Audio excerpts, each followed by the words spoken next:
I've seen so much stuff recently about ways parents get their kids to do things, and I just have to share the way that I raised my kids and the way that I have done things with my kids since they were little, and it's worked. And I have a great relationship with my 23-year-old and my 20 and my 11-year-old.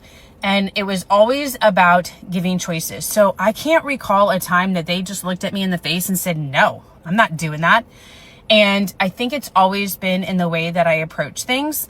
So if I ever needed them to do something, let's just say they needed to pick up their room, but they wanted to go to the park. It was always like, hey, I'm happy to take little kids to the park if their room is picked up. I didn't tell them to pick up their room, but they knew what I would do if their room was picked up. And just reframing things. And again, it takes a lot of effort. It takes a lot of being on all the time to be prepared in every moment to have either the choice.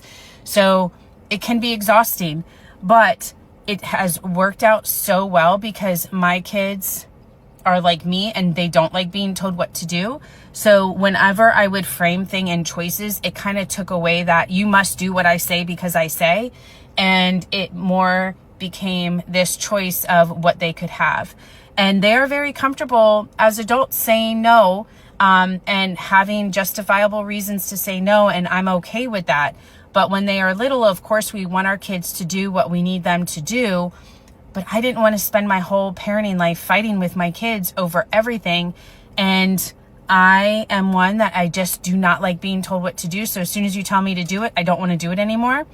And I know this about my kids. And so it was always about reframing things, giving them choices.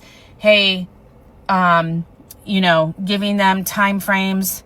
I know you're in the middle of your video game, but we're about to eat dinner, so you can have 5 more minutes or you can have 10 more minutes. Knowing that 10 more minutes was a max amount of time I needed before I needed them to sit down. Or whatever the case may be. Hey, you need to get your homework done. Here's the 5 things you need to do. What order do you want to do them in? Any little thing I could give them a choice on took away that whole demanding thing. And it seemed to really work. So if you are struggling with that, this is just something I've done. And if you want more examples, please let me know, because I spent 15 years teaching high school, and what I could get out of my high school kids acting the same way was amazing. So if you want to know any more, let me know. And if you want more along this line, just comment I'm in, and I send out a weekly newsletter where I get to tell you more.